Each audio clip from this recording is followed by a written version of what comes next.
अछि अहाँ सबके हमर ई नवका ब्लॉग में। तो केहन छी अहाँ सब? तो उम्मीद करे छी अहाँ सब नीक हैब। तो हमहूँ बहुत नीक छी। तो साँझ के टाइम छे तो हमरा सबके चाय भ गेल। पीछा देख रहल छिए गैस पर कढ़ाई चढ़ल छे।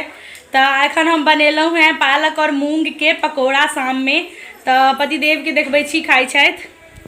तो 4टा 5टा देने रहिए तो खैर इनका एते पकौड़ा पूरा खा लेलिए तखन अहाँ देखा रहल छी। नहीं तो पकौड़ा बनेने रही। खैर हिनका ओते पसंद तो नहीं अबै छन मगर कते हिनका बनेलहुँ हैं तहन ई खा रहल छै। जाके पकौड़ा के लेल हमरा हिनका मनबऽ पड़ल है की कहूँ। हिनका ऑयली चीज बेसी नहीं पसंद छै। तो कहलिए यो खा लिए नहीं तो हम ही खेबै असगरे हमरा खराबी करत। तो तहन ई जाके लेलथि। खैर हमर पीछा में कढ़ाई चढ़ेने छी सेहो जरि जाए तो देख लै छिए। पकौड़ा बन गेल है हमरो। तो आब जाए छी हमहूँ खाए ला। तो रीशु बाबू के और हमरा पकौड़ा बड़ निक लगैया। की यो आपको अच्छा लगता है? की यो किछ पकौड़ा के बारे में विशेष टिप्पणी दियो अनुपमा जका। वो तो देसिए दै छै, ज्ञान बेसी दऽ दै छै ना। अहूँ किछो कहियो। बाकी पकौड़ा तो बढ़िया बनल छला लेकिन हमरा ओतेक पसंद नहीं रहैया। तो बाकी तैयो 4-5 गो खाइए लेलिए। वो जबरदस्ती केलथि हँ तखन कहलिए चलू यार बेसी बनि गेलै हँ अनेरे लए खेतै तो पेट तेट खराब भऽ जेतै, तबियत खराब भऽ जेतै तो फालतू में हमरे दिक्कत है। तो ताहि दुआरे कहलिए चलू कनि हमहूँ खा लै छी। तो खाइत 4-5 गो खा लेलिए। 5-6 गो छलै शायद। अब कते छलन गिन के तो नहीं छलै कनि बेसिए छलै। तो खैर खा लेलथि और चाइयो पी लेलथि। तो आइ हम सब जाइ छी साँझ में कनि टहलै ले। तो दिन में जे मटन तटन बनेने रहूँ तो वो छैहे कनि। तो रात में बेसी खाना बनेबाक नहीं छै। तो कहलिए चलू आइ कनि टहल के अबै छी। सही सेहो छै कनि घुमनाइयो भऽ जेतै। तो चलू अहाँ सब ब्लॉग में बनल रहू। तो अखन सुबह भऽ गेल यऽ, भोर भऽ गेल यऽ दिन के। और दिन के बुझियो 10 बाजि रहल छै सुबह के। और ऋषु बाबू हमर अखन गीत गबै छलथि हँ। गीत एहि दुआरे गबै छलथि कि अखन दूध पिलखिन हँ। हिनका आब गीत सब फुरा रहल छनि। कौन सा गीत गा रही थी ऋषु? हैं? अरे ये कौन सा गीत है? हैं? एक बार और गाओ। बाप एहन कौन गीत होइ छै ये? हैं? एहन कौन गीत होइ छै? ऐसा कौन सा गीत होता है? क्या होता है ये? हैं? बस बस बस ऐसा गाना नहीं सुनना है, ठीक है? ऐसा गाना नहीं सुनना है हमें, ठीक है?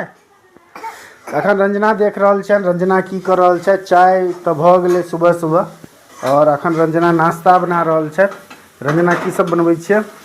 शिमला मिर्च और पनीर के सब्जी रोटी। अच्छा तो मसाला भुजा रहल छै ना? हाँ मसाला भुजा रहल है फिलहाल। पनीर कनी छै। सेवई सेहो बनेबै। अच्छा और मतलब क्या अहाँके मीठ पसंद या हमरो नीक लगैया जे बात छै।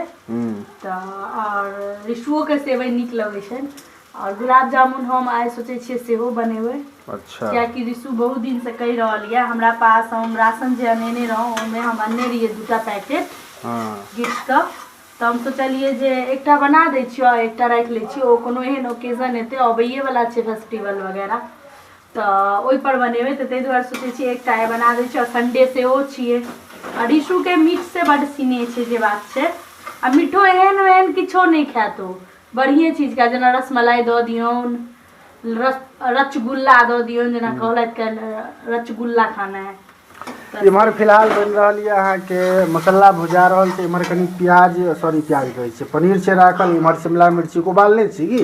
हाँ प्याज और शिमला मिर्च के उबालने छै। मसाला भऽ गेलै तो एकरा इकट्ठा देलिए। आ तक बाद बनते अहाँ के सेवई बनते और पूरी या फिर रंजना ऑप्शन दऽ रहल छै पूरी खायब कि रोटी कि पराठा 3टा ऑप्शन छै।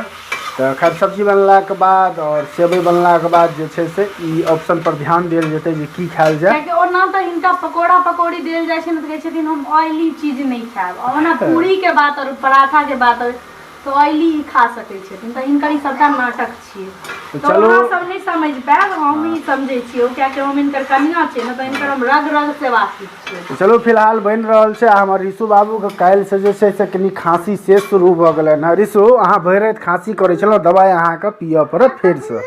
हैं? भूत? कहाँ है भूत? लाइट जल रहा है? अच्छा ई लाइट कनी के ब्लिंक कर रहल छै हल्का हल्का के कखनो कखनो। तो से कहै छै पापा भूत। अरे भूत नहीं होता है, कुछ नहीं होता मेरा बेटा, ठीक है? नहीं होता है कहै छै बहुत पापा आई 10 बाजि गेलै ऋषु को ओना जे छै से मॉर्निंग में 9 बजे के रहै छै अहाँके की कहै छै ट्यूशन, लेकिन आइ संडे छियै तऽ आइ 10:30 बजे से बजे छै बजेने छथिन हिनकर टीचर। तऽ आइ 10:30 बजे जेथिन तऽ ऑलमोस्ट अहाँके 10 बजलै हँ, 5 मिनट के फास्ट छै, 10 बजलै हँ। अब ऋषु कनी तैयार हेथिन और जेथिन पढ़े ला। पढ़ने जाएगी ना ऋषु बाबू हमारी 6 बजे 6 बजे कौन बोला है? टीचर ने तो आपको बोली थी 10:30 बजे। चलिए जल्दी से तैयार होइए और चलिए पढ़ने के लिए, ठीक है? ठीक है, तो चलो ऋषु का आप रंजना कनी तैयार कऽ दै छथिन, तकर बाद ऋषु के नेने जेबै पढ़ै ले। ऋषु बाबू हमर जा रहल छै ट्यूशन, तऽ नहा लेलखिन। ऋषु इमर देखियो, देखो मेरा बेटा, अरे अरे तऽ ऋषु भोरे भोरे नहेलथि हँ, आब ट्यूशन के लेल विदा भऽ रहल छथि। के रंजना? तो रंजना के एकटा काज इहो काज रहे छै ऋषु को तैयार केना। एखन तऽ चलो ट्यूशने टा जाइए, फिर आब अप्रैल मई सब में हम एडमिशन करेबै ऋषु के, तऽ स्कूल से हो जेतै तऽ डबल। चल बेटा आ, ये देखियो खैर ई काज नहीं भेलै, हमर रिस्पांसिबिलिटी छियै। उठैया टा में ऋषु बाबू के हमर दिक्कत होइ छै, फिर जाय में कोनो दिक्कत नहीं। चप्पल पहन बेटा, चप्पल पहन कि नहीं ई चीज? हाँ चप्पल पहन लिया। चलू ऋषु बाबू का गुरु बच्चा के माय बाप होइ छै, चाहे वो बजे के हुए या फिर ककरो से बात करे के हुए। अच्छा पहना देता हूँ। चलू ऋषु बाबू को हम कनी ट्यूशन छोड़ कऽ अबै छी, और रंजना एम्हर नाश्ता जे सब्जी बनै छलै रंजना के बनि गेलै हँ, तऽ आब सेबै तेबै बनेथिन। ऋषु बाबू को हम ट्यूशन छोड़ कऽ आबि गेलहुँ हँ, और अबैत देरी अहाँके सेविंग से केलहुँ, जेनाकि देख रहल छी अहाँ सब, बहुत दिन से सेविंग नहीं केने छलहुँ हँ। और नाश्ता बनि गेल छै, रंजना बनि गेलियै ना, तऽ चलू नाश्ता बनि गेलै हँ। तऽ अहाँ सबके बतेनैहे छलहुँ हँ जे की सब छलै हँ नाश्ता में, तो रंजना प्लेट में लगा देने छथिन। तऽ जेनाकि अहाँ सब देख सकै छियै, एजुका नाश्ता में छै अहाँके शिमला पनीर के सब्जी और सेवई और रोटी छै। तऽ चलू बैक कैमरा कऽ के सो अहाँ सबके दिखा दै छी। देख रहल छियै शिमला और पनीर के सब्जी छै, सेवई छै और रोटी छै। तऽ रंजना कहै छलै पूरी बना दी, लेकिन हम कहलिए नहीं यार रह दियो, रह नहीं दियो। अहाँ के तो पूरा इच्छा छलै, हम खुद नहीं बनेलहुँ ओना। तरुआ और पकौड़ी के बात हुआ ना, तहन कहथिन हम ऑयली नहीं खाइ छी। पूरी पराठा के बात हुआ तो आराम से, और नहीं ऑयली केना छै, में घी लागल छै, और एहिमे घी लागल छै अहाँके रोटी में। तऽ चलू नाश्ता कऽ लै छी। तो हम नाश्ता कऽ लेलहुँ, और नाश्ता केलाके जखने उठलहुँ ना, तऽ रंजनाके सेहो तेज भूख लागि गेलै। मतलब हमरा एकटा मैजिकल ड्रिंक हमरा 2 दिन से यो दऽ रहल छथि हमरा ओ। तऽ जहाँ कि हमरा खाइत देखलखिन ना, तऽ हिनको लागि गेलै भूख। ओना ही 12-1 बजे तक खाइ छथि, नहा सुना के घरके सबटा काज कऽ के। तऽ आइ लेकिन हमरा खाइत देखलखिन नहीं है, ककरो ककरो आँखों में नहीं भूख भऽ जाइ छै, गाम सबमे लोग जे कहैत रहै छै देखलासँ।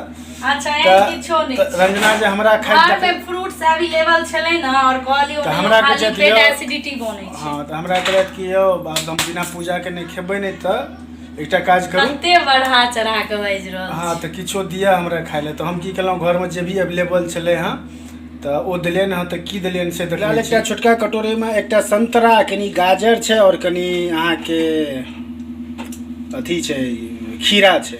फिलहाल रंजना के कहलनि ई खा लिअ, तऽ इससे कनी भूख अहाँके शांत हैत। की तो चलू आब ऋषु बाबू के हमरा आने के टाइम सेहो भऽ गेलै हँ। तऽ अगर अहाँ सबके वीडियो अगर नीक लागल हुए तो चैनल के सब्सक्राइब करबै, वीडियो के लाइक करबै, वीडियो के बहुत बहुत बहुत शेयर करबै। तऽ मिलब अहाँ सबसे नेक्स्ट ब्लॉग में।